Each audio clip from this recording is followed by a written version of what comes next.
Oh, that looks really good. Look at it. Holiday cup. Dang, that burns. I was trying to get a good thumbnail, but does it look that cute with the thing on? Good morning. Today we're talking about autism and homework time. If you're a parent of a young autistic child, like around the ages 4 to 7, and homework time is really hard, or maybe you're a mom who's homeschooling their child and sitting down at the table and completing these worksheets and workbooks is like pulling teeth. It's stressful for them, it's stressful for you. Maybe you have to like carry the workbook around and try to catch him to like trace a letter, or maybe you just forfeit homework altogether because the thought of tackling that is so stressful. Okay, today we're talking about the strategies to not only make homework time less stressful for him and for you, but also to make learning fun again. So first things first, let's talk about materials. One basic material that often goes overlooked is the child table. So what you want to do with homework time is you want to really promote a structure. You want to make a designated area specific for homework time. And that's going to be a little mini table. Now, this is different than the dinner table because the dinner table is for eating meals. Also, the dinner table is too big. You want a small child table where his little feet can touch the floor, and preferably with a chair that has a back. If your child has never sat at a little table like this, I wouldn't start with homework time. You want to pair the little mini table with a preferred activity. That could be like he's enjoying a yummy snack on there. That could be like you guys are playing a game, or maybe you guys have some toys on there. So he's playing with his Legos, he's playing with his slime. Second is to try a token board. So this is what a token board looks like. I'll put a picture on the screen. So how this works is each token or little icon is going to represent either a problem on the worksheet, or it's going to represent like a letter that he could trace. But the idea is that there's a tangible visual for your son or daughter to see, okay, how much more do I need until I get a break or until I get my prize? That brings us to the third piece, which is the prize. And I think some parents have a lot of confusion over this. Like, why are we getting a prize for homework time when it should be something that we do, not to get a reward, but just for the sake of learning? But I would argue that, well, first of all, we live in a capitalist society, so no one works for free, and neither do our kids. And second of all, autistic or not, our kids need that motivation in order to do something non-preferred. And the end goal is to kind of fade out the prize over time. But in the beginning, if your learner or your son or daughter hates homework time with a passion, I highly recommend obtaining a prize, obtaining a reward. And that looks different for every learner. So for some kids, they love stickers and Play-Doh, and other kids, they really like that movement play, like running around, jumping, having mom chase them. Or, and some other learners may want to work for like sweet snacks, like fruit snacks or M&Ms or Lucky Charms or chips. So you really have to consider, what might my child be motivated by, right? It's a very subjective experience. Let's say your child really likes to play with Play-Doh and he really likes puzzles, okay? So you might get the Play-Doh and the puzzles, and you might give him a choice. You might say, hey, when you earn these 4 tokens, you're going to get a play break. Do you want to do Play-Doh, or do you want to do a puzzle? And then he might say, oh, I want to do the Play-Doh. And then and then from there, okay, I'm going to have him work for Play-Doh. And the key here is really to identify a successful reward. What does that mean? that means you want him reaching for it and like really wanting that thing, that reward. If you present the Play-Doh and the puzzle and your child looks at it and kind of like walks away, or kind of like picks one, like, okay, I guess I'll do that,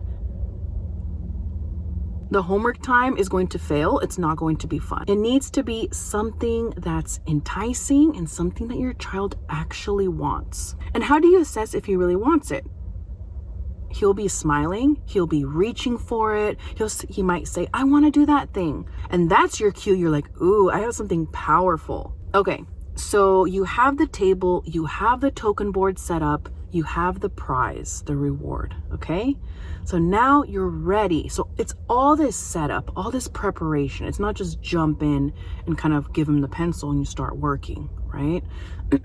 So once you have successfully identified his reward, you set out the table and you have the token board ready, the environment is prepped, you're like, okay, we're ready. So you show him the token board. I really wish I had one here. I'm like looking around like if I have one in the back seat. Okay, so you show him the token board and you say, look, 4 tokens, then Play-Doh. Before you start, you're establishing that expectation.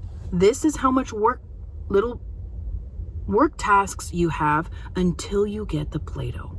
And again, if this is your first time ever working with a token board, you're going to want to make the work tasks really small and bite-sized.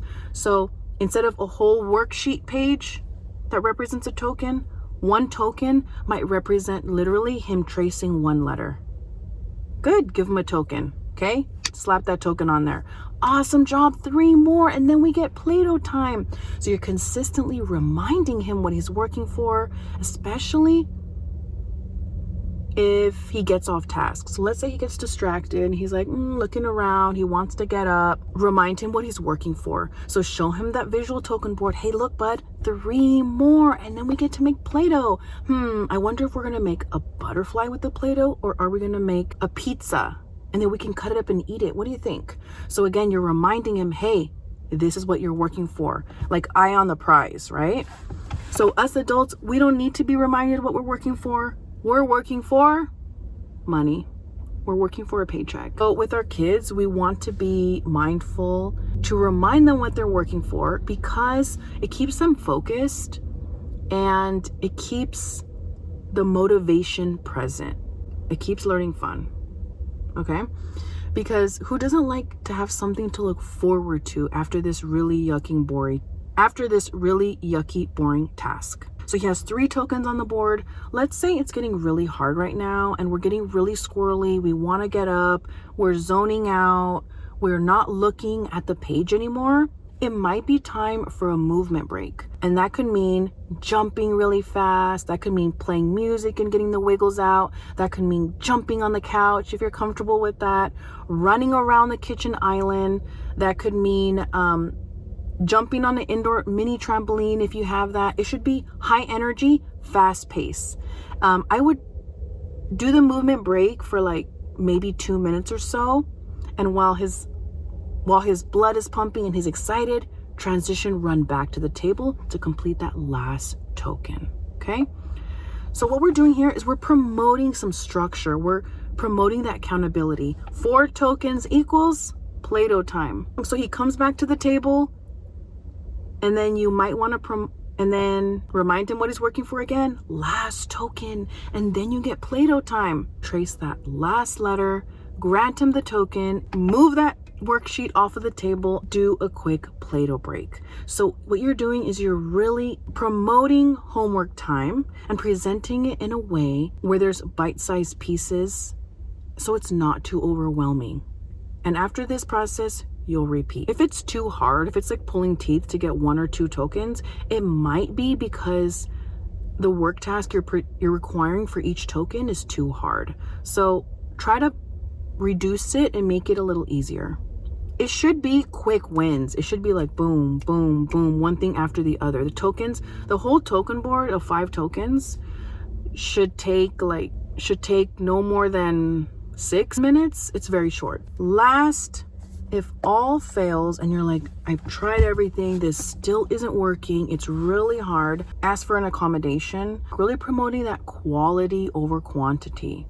Instead of 10 pages of homework, maybe ask if you guys can complete 3. Let the school know you're working on that skill at home, because you know what? It's not just the academics. It's many skills that you're working on in the background, like sitting and attending, like focusing on a non-preferred task, listening to adult instructions, a lot of waiting. So there's a lot of skills in sitting and completing a homework worksheet. You can order the token board on Amazon. There's so many options. I like the simpler the better. Not sponsored, of course. That's all I had for today. Let me know if you try the token board. I'd love to hear how it worked for you. From your favorite BCBA, keep showing up, keep doing the work. You got this.